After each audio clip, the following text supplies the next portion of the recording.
Back with another camping video this week. Next week there'll be another ghost video. I ordered a fire pit from exshell online and we used it in a really beautiful location, so stay tuned to see how it went.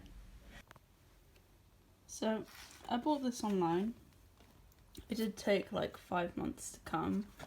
And as you can see, the box is very beaten up. I don't know if that was the delivery driver just chucking it over the gate or it came like that, but it doesn't look too great from the outside. Just like the other little barbecue I bought. Comes in a cute little bag. It's a lot smaller than I thought it would be actually. Really easily to just bring that with you camping stuff. Pretty good. So this is everything that comes with it. Got the mesh, hold the wood on, got the poles to keep it up, and these I assume to make sure the poles stay in place. I'm not really seeing how this is going to come together very easily, but it's pretty portable, so I've taken all the little individual poles out of this, and that's what you're left with. I'm going to take the bits with the rubber plastic bottom, will be going on the ends, like that, and the ones with no rubber bottom will be going on the top, like that. So this is what it looks like when all the poles are aligned together to make the structure. It's pretty low down, but it's a little bit bigger than I was actually thinking it was going to be.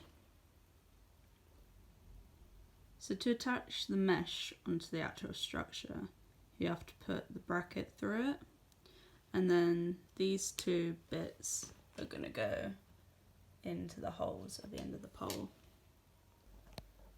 So that was actually surprisingly easy to put together.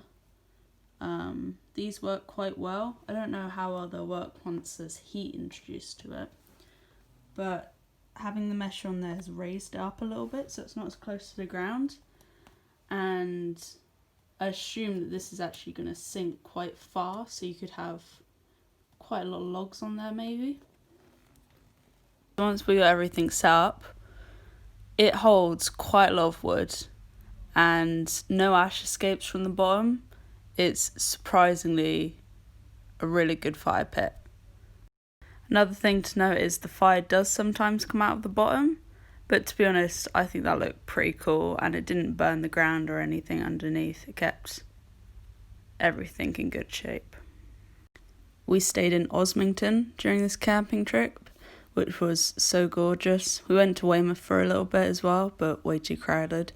So we found a little secluded beach, and when we went on night walk, I know it's a pretty crappy photo, but all the cruise ships, there are like 8 of them, were all lit up and it was really amazing.